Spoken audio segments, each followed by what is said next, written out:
Hey guys, welcome back to Tangelo. Today we're going to focus on improving shoulder mobility in 5 minutes or less. Now we all know that foam rolling is good, stretching is good, exercise is really good, but it's all better when you put it together in a sequential order. So that's what we're going to do today. What we're going to do is start off with a lacrosse ball. If you don't have a lacrosse ball, a tennis ball will do the job. It's not that great, but it'll work.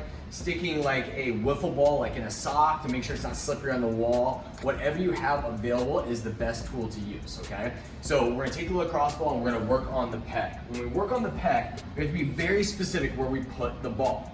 Now I want you to pretend like you have a tank top on. If you have a tank top already on, then perfect. What you're gonna do is you're gonna place the ball basically right over that tank top, okay? So the strap goes over the shoulder right here. That's where the ball goes. You wanna stay about an inch below the collarbone and about an inch or two to the inside the shoulder. Little word of caution here is if you feel tingling or numbness down that arm, I want you to move that ball closer towards the midline of the body. So you're gonna paste the ball here, tack it down. Now, once you tack it down, you're really gonna think about opening up that shoulder. Here's why. When you tack it down, the ball is grabbing the skin. When you open up that shoulder, you're getting the muscle to lengthen, but the skin's not going anywhere. So you're getting a little bit more elasticity or movement within the fascial layer below the skin. So you're gonna be here, tack it down, open, and just massage, and just breathe through it. You're more than welcome to also move the arm, as long as it's not painful or uncomfortable. And you're gonna spend about 60 to 90 seconds per side. Just like that. Now, if that is new to you, less is more, okay? Because we have to respect that this ball is super dense, and I don't want you to develop any bruising with this one. So spend less time with a little less pressure if you're new to it. Next, what we're gonna do is we're gonna go into some lat rolling.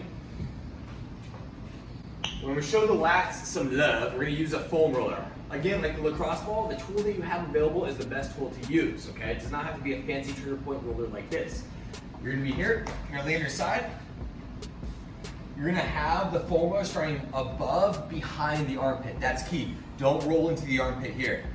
Palm up, and what you're gonna do is you're gonna slowly roll from just above the back of the armpit all the way down to the bottom of the shoulder blade, okay? Now in terms of surface area, that lat is the biggest muscle in the body, but there's no need to roll all the way down to where it attaches into that lower back.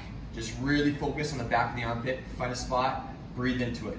Like you did with the pecs, you're more than welcome to hang out on a spot, kind of rock side to side, even lift the arm a little bit, rotate the shoulder, just breathe through it.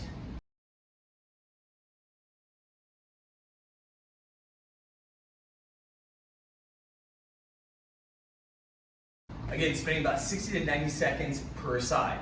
Now, since we have that foam roller, we're gonna use it in a slightly different way.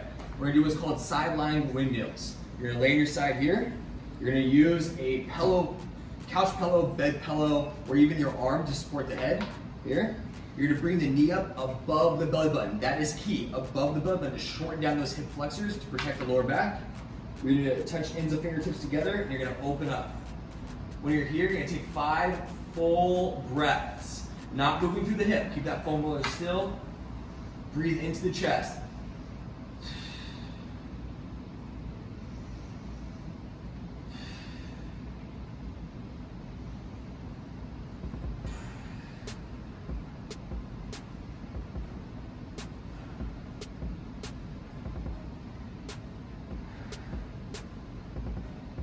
And switch sides.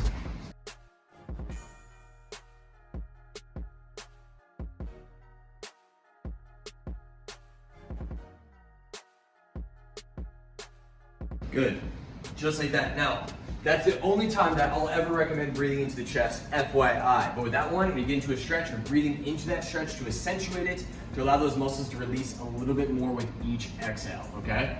Next thing we're gonna do is a wall angel. Here, you're gonna have your head against the wall, you're gonna tuck in your chin, lower back is flat, okay? And then from here, you're gonna bring your hands up, and you're going to come up just like this.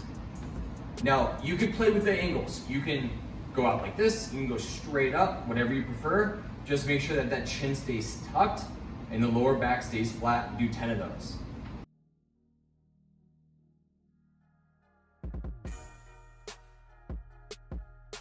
Just like that. You should have an intense burn in your mid-back with that one. You should feel like 3 inches taller when you come off the wall. Okay, the last thing we're gonna do is what is called half kneeling windmills. You're gonna need 2 things with this one. One, you're gonna need a pillow for the knee, and you're gonna need a yoga block, okay? Now, if you don't have a yoga block, something comparable will be just fine, like a couple of old college textbooks will be just fine. You're going to basically lock down the pelvis by putting that block between the hip and the wall. Have the outside knee down. What we're gonna do is you're gonna try to rotate without touching the wall. So leave the thumb up, follow your hand with your eyes, rotate, go slow.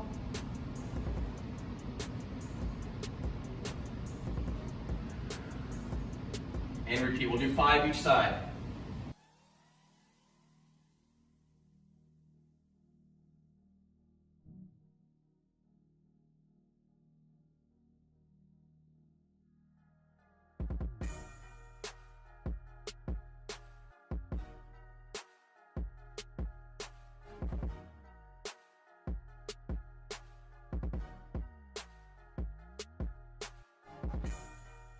And there you have it. I want you to do those 5 things, pain-free of course, before your workout to really help promote mobility in your shoulders. Have fun with it. If you have any questions, leave them in the comments below, and we'll see you in the next video.